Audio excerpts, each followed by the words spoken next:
Good morning students. Next topic start करते हैं। Inter conversion of glucose and fructose. So इसमें करना क्या है, फर्स्ट हमने करना है ग्लूकोज टू फ्रक्टोज और सेकंड हम करेंगे फ्रक्टोज टू ग्लूकोज। ठीक है। सो ग्लूकोज टू फ्रक्टोज, सबसे पहले देखो इसमें क्या है। जैसे ग्लूकोज के स्ट्रक्चर में मैंने आपको क्या बताया था कि एक है हमारे पास एल्डिहाइड, चार हमारे पास हैं सेकेंडरी अल्कोहल और एक है हमारे पास प्राइमरी अल्कोहल। तो जैसे हमने ओजाजोन फॉर्मेशन में किया था ना बेटा कि फिनाइल हाइड्राजीन रिएक्ट करेगा और क्या बन जाएगा, ओजाजोन। तो ये सेम रिएक्शन हो गई कि CH डबल बॉन्ड NNH, क्योंकि फर्स्ट 2 कार्बन्स पे ही ओजाजोन बनते हैं। और उसके बाद हमने क्या किया, जो प्रोडक्ट हमारे पास आया उसकी हमने की हाइड्रोलिसिस। तो हाइड्रोलिसिस के बाद क्या होगा कि ये जो ओजाजोन थे, अगर आप इसका मैकेनिज्म आपने किया था तो आपको याद होगा मॉडर्न मैकेनिज्म में देखो यहाँ पे क्लियर है ना, फर्स्ट कार्बन पे क्या है, एल्डिहाइड। तो आफ्टर हाइड्रोलिसिस भी फर्स्ट कार्बन पे क्या बनेगा, हाइड्रोलिसिस। लेकिन सेकंड कार्बन पे यहाँ पे अल्कोहल शो हो रहा है, लेकिन अगर आपको मैकेनिज्म में याद हो तो हमने क्या किया था, किसमें ऑक्सीडाइज होती है, कीटोन में। तो आफ्टर हाइड्रोलिसिस ये किसमें ऑक्सीडाइज हुई, कीटोन में। ठीक है। सो हाइड्रोलिसिस के बाद ओजाजोन फॉर्मेशन किस में कन्वर्ट हो गए, first carbon aldehyde, second carbon ketone. ठीक है। उसके बाद हमने की reduction with zinc and acetic acid और क्या बन गया, तो रिडक्शन देखो एल्डिहाइड की अगर आप रिडक्शन करोगे तो वो किस में कन्वर्ट होगा, अल्कोहल में। और कीटोन्स किस में कन्वर्ट होते हैं, सेकेंडरी अल्कोहल में। लेकिन यहाँ पर जो जिंक एसिटिक एसिड है वो सिर्फ किसको कन्वर्ट कर रहा है, एल्डिहाइड टू अल्कोहल। ठीक है। सो ये था हमारे पास conversion of glucose to fructose. अब करते हैं fructose to glucose. Okay. Next है फ्रक्टोज और ग्लूकोज में क्या डिफरेंस होता है बेटा, ग्लूकोज में हमारे पास फर्स्ट कार्बन पे एल्डिहाइड और बाकी सारी कार्बन्स पे अल्कोहल। लेकिन फ्रक्टोज में क्या होता है, फर्स्ट कार्बन पे हमारे पास क्या होता है, अल्कोहल, और सेकंड कार्बन पे क्या होता है, कीटोन ग्रुप। तो यहाँ पर क्या होगा, फर्स्ट रिएक्शन हमने क्या की, रिडक्शन। तो रिडक्शन मैंने अभी आपको बताया है, तो कीटोन किस में रिड्यूस होते हैं, सेकेंडरी अल्कोहल में। तो ये हो गया सेकेंडरी अल्कोहल, तो सारे कार्बन से अल्कोहलिक हो गए। अब उसके बाद अब ऑक्सीडेशन विद नाइट्रिक एसिड। तो ऑक्सीडेशन के बाद सिर्फ और सिर्फ नाइट्रिक एसिड के साथ जब ऑक्सीडेशन होगी तो ओनली C1 कार्बन 1 के जो है वो ऑक्सीडाइज होगी। वो किस में ऑक्सीडाइज होगी, अल्कोहल बेटा ऑक्सीडाइज होते हैं एल्डिहाइड में या कीटोन्स में, और उसके बाद वो फर्दर ऑक्सीडाइज होते हैं इनटू एसिड्स। मतलब इसका एंड प्रोडक्ट जो होता है वो हमारे पास है एसिड्स। तो अल्कोहल प्राइमरी अल्कोहल है, तो इसका एंड प्रोडक्ट हमारे पास क्या बन गया, एसिड। ठीक है। उसके बाद हमने क्या किया, हीट। तो देखो फर्स्ट कार्बन और फोर्थ कार्बन के बीच में क्या होगा, वाटर रिमूव होगा और यहाँ पर हमारे पास क्या बन जाएंगे, लैक्टोन्स। ठीक है। फर्स्ट और फोर्थ कार्बन में ये बन गई हमारे पास बॉन्डिंग और इसके रिडक्शन करेंगे। तो फिर था ये एसिडिक ग्रुप था ना, तो एसिड की फिर से रिडक्शन की सोडियम एमलगम के साथ, तो एल्डिहाइड और बाकी सारे क्या बन गए, अल्कोहल। तो ये बन गया हमारे पास फ्रक्टोज टू ग्लूकोज। ठीक है। ये ना टॉपिक छोटे छोटे टॉपिक्स हैं, जैसे ओजाजोन फॉर्मेशन हो गई ग्लूकोज की, फ्रक्टोज की, ये भी बहुत इंपॉर्टेंट है। और उसके बाद जो ये टॉपिक है कि ग्लूकोज को फ्रक्टोज में चेंज करो, फ्रक्टोज को ग्लूकोज में, ये भी आ जाता है आपके पास। ठीक है। उसके बाद है बेटा हमारे पास chain lengthening and chain shortening. Chain lengthening and chain shortening. तो चेन लेंथनिंग का मतलब क्या हो गया, जैसे देखो हमारे पास है एल्डोपेंटोज। एल्डोपेंटोज किसको हम बोलते हैं बेटा, एल्डोपेंटोज का मतलब हुआ कि जो कार्बोहाइड्रेट के पास 5 कार्बन्स होंगे। तो चेन लेंथनिंग मीन्स कि हमने उस एक कार्बन इंक्रीज करनी है। एल्डोपेंटोज को एल्डोहेक्सोज में कन्वर्ट करने को हम बोलते हैं चेन लेंथनिंग। और चेन शॉर्टनिंग क्या होता है बेटा, कि एल्डोहेक्सोज टू एल्डोपेंटोज। ठीक है। सो सबसे पहले हम करेंगे चेन लेंथनिंग। सो चेन लेंथनिंग में बेटा जो ये रिएक्शन है इसका नेम क्या है, किलियानी फिशर सिंथेसिस। ठीक है। इसका पूरा स्टेप बाय स्टेप दिया हुआ है, आपने सिर्फ ऐसे ही रिएक्शन शो करनी है।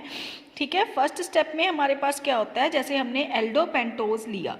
ठीक है। तो एल्डोपेंटोज में हमने क्या किया कि एल्डोपेंटोज में क्या है, फर्स्ट कार्बन पे एल्डिहाइड है, सेकंड पे सेकेंडरी अल्कोहल, थर्ड पे सेकेंडरी, फोर्थ पे सेकेंडरी और फिफ्थ पे प्राइमरी अल्कोहल। तो सबसे पहले क्या होगा, HCN के साथ रिएक्शन।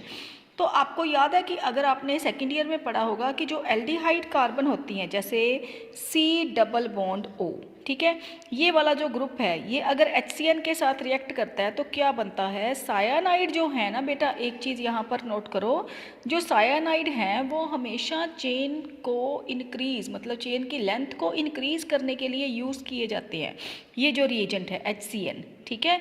तो यहाँ पर हमने करना क्या है, चेन लेंथनिंग, तो इसीलिए हमने सबसे पहले क्या ऐड किया, HCN। क्लियर। तो HCN ऐड करने से क्या होगा, HCN ऐड कहाँ पर होगा, फर्स्ट कार्बन पे, एल्डिहाइड पे। तो एल्डिहाइड के पास C double bond O group है, तो यहाँ पर क्या बन जाएगा, उसके बाद साइनोहाइड्रिन। तो साइनोहाइड्रिन बेटा हम किसको बोलते हैं, जिसके पास CN भी हो, जिस कार्बन के पास CN हो और जिस कार्बन के पास OH हो सेम कार्बन के पास, तो उसको हम बोलते हैं साइनोहाइड्रिन। जैसे देखो हमारे पास क्या बन गया, CnOH, तो यहाँ पर भी CnOH, ठीक है। और यहाँ पर क्या बन रहा है बेटा, हमारे पास मिक्सचर ऑफ डायास्टीरियोमर्स। तो डायास्टीरियोमर्स देखो यहाँ पर क्या है, एक तो पहले साइनोहाइड्रिन बनने पर एक न्यू स्टीरियो सेंटर हमारे पास ओरिजिनेट हुआ। तो न्यू स्टीरियो सेंटर हम किसको बोलते हैं, स्टीरियो सेंटर होता है बेटा कायरल कार्बन, कि एक कार्बन जिसके पास 4 के 4 ग्रुप्स डिफरेंट होंगे उसको हम बोलेंगे स्टीरियो सेंटर या कायरल कार्बन। तो जब हमने HCN की एडिशन की तो एल्डिहाइड वाली जो कार्बन है वो एक नया स्टीरियो सेंटर बन गया, ठीक है, और एक कार्बन की इंक्रीज हो गया, CN एक कार्बन क्या हो गई, इंक्रीज, तो CN भी लग गया, एक कार्बन इंक्रीज हो गई, और इसको हमने क्या बोला, मिक्सचर ऑफ डायास्टीरियोमर्स, ठीक है। यहाँ पर HOH और यहाँ पर OH लेफ्ट साइड पे है, H राइट साइड पे, ठीक है। उसके बाद हम हाइड्रोलिसिस करेंगे। तो ये आपने शायद आपके, अगर आपको याद हो, आपने ये सारा पढ़ा हुआ है कि अगर हम सायानाइड की अगर आप पार्शियल हाइड्रोलिसिस करोगे then you will get amide, अगर आप उसकी कंप्लीट हाइड्रोलिसिस करोगे then you will get acids. तो यहाँ पर क्या किया, सायानाइड की कंप्लीट हाइड्रोलिसिस की, तो फर्स्ट कार्बन पे क्या है बेटा CN, तो क्या बन गया COOH। ये दोनों साइड बाय साइड चलेंगी रिएक्शंस, सिर्फ डिफरेंस क्या है बेटा इन दोनों में, सिर्फ सेकंड कार्बन पे जो OH है उसका, ठीक है, एक पे लेफ्ट साइड पे है एक पे राइट साइड पे है, बाकी सारा सेम है। क्लियर। सो सबसे पहले क्या किया, एल्डिहाइड में सायानाइड की एडिशन, तो साइनोहाइड्रिन बन गए, साइनोहाइड्रिन की हाइड्रोलिसिस की तो एसिड, तो लास्ट में भी बने थे ना एसिड, जो हमने पिछला किया कि ग्लूकोज को फ्रक्टोज में या फ्रक्टोज को ग्लूकोज में, तो फ्रक्टोज को ग्लूकोज में जब चेंज किया था तो एसिड्स बने थे, तो उसके बाद हमने क्या किया था, उसको हीट, तो वाटर रिमूव किया और लिंकेज बन गई थी ना, तो सेम यहाँ पर भी इलेक्ट्रॉन्स बनेंगे, लिंकेज बनेगी फर्स्ट कार्बन में और फोर्थ कार्बन में, ठीक है, वहाँ पर भी ऐसी ही लिंकेज थी। क्लियर। सो उसके बाद रिडक्शन, तो रिडक्शन के बाद हमारे पास क्या बन गए, अल्कोहल। ये देखो यहाँ पे ना मैंने एक टर्म लिखी हुई है एपीमर्स, यहाँ आपके पास दो टर्म्स आएंगी, एक होता है एपीमर, एक होता है एनोमर्स, ठीक है। तो एपीमर्स क्या होते हैं, देखो अगर एपीमर्स हम उनको बोलते हैं अगर दो हमारे पास स्पोज स्ट्रक्चर्स हैं, ठीक है, दो स्ट्रक्चर्स के बीच में से अगर किसी के मतलब जो डिफरेंस है दो स्ट्रक्चर्स में वो C2, C3 या C4, मतलब कोई एक कार्बन लेनी है आइदर C2 और C3, C4, ठीक है।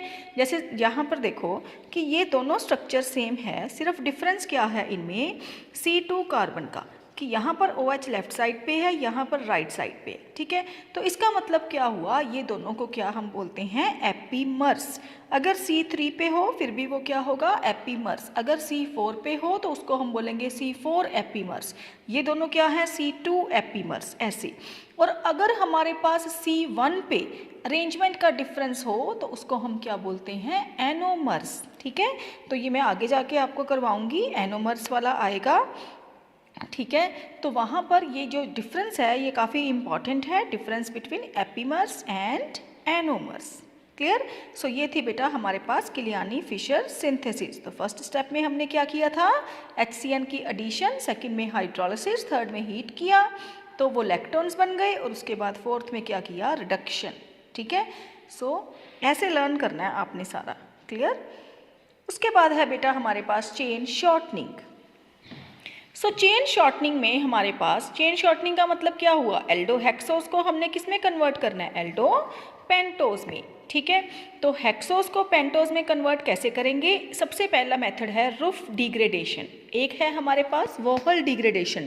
लेंथनिंग के लिए हमारे पास एक ही मेथड था, वो था हमारे पास किलियानी फिशर सिंथेसिस। लेकिन डिग्रेडेशन के लिए या शॉर्टनिंग के लिए हमारे पास 2 मेथड्स हैं।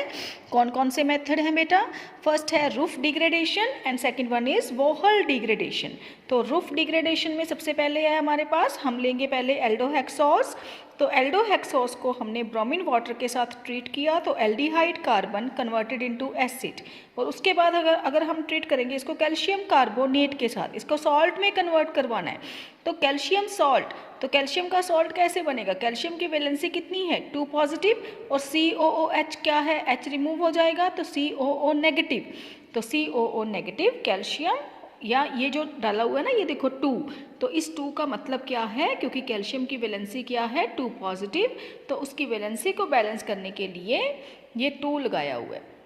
तो ये 2 का मतलब है कि ये वाला जो सारा कंपाउंड है ये 2 टाइम्स है, ठीक है। ब्रैकेट डालने की बजाय उसने यहाँ पर ओवर 2 कर दिया, ओके। उसके बाद फेंटॉन्स रिएजेंट के साथ ट्रीट किया। तो व्हाट इज फेंटॉन्स रिएजेंट? फेंटॉन्स रिएजेंट क्या है हमारे पास कि Fe3 पॉजिटिव आयंस जो परऑक्साइड में अगर हम लें तो उसको हम बोलते हैं फेंटॉन्स रिएजेंट। तो वो किस में कन्वर्ट हो गया? एल्डिहाइड में। पहले एसिड बनाए, पहले ऑक्सीडेशन करके एसिड, फिर रिडक्शन करके दोबारा से एल्डिहाइड, ठीक है। तो ये था हमारे पास रूफ डिग्रेडेशन। और कौन सी कार्बन डिग्रेड हुई बेटा फेंटॉन्स रिएजेंट यूज करके? C2 कार्बन, ठीक है। ये याद रखना है आपने कि पोजीशन 2 वाली जो कार्बन है वो रिमूव हो रही है, ओके। उसके बाद है बेटा हमारे पास वोहल डिग्रेडेशन, क्लियर। सो वोहल डिग्रेडेशन में भी ऐसे ही करना है हमने कि एल्डोहेक्सोस को किस में कन्वर्ट करना है? एल्डोपेंटोस में। देखो वोहल डिग्रेडेशन में एल्डिहाइड एल्डोहेक्सोस लिया तो उसमें हमने क्या किया? हाइड्रोक्सिल एमीन के साथ रिएक्ट करवाया। तो आपको पता है कि जो C डबल बॉन्ड O होता है वो अगर अमोनिया डेरिवेटिव के साथ रिएक्ट करता है तो वाटर रिमूव होगा और क्या बन जाएगा हमारे पास? देखो यहाँ पर क्या है हमारे पास? CH double bond O plus NH2OH, ठीक है। तो क्या होगा? वाटर रिमूव होगा, O एंड H2, और बाकी क्या बन जाएगा? CH double bond NOH। तो ये देखो बन गया हमारे पास CH डबल बॉन्ड NOH। इसको हम क्या बोलते हैं? Oxime, okay. और उसके बाद हम इसकी रिएक्शन करेंगे विद एस्टिक एनहाइड्राइड। तो एस्टिक एनहाइड्राइड के साथ रिएक्ट करने के बाद क्या बनेगा?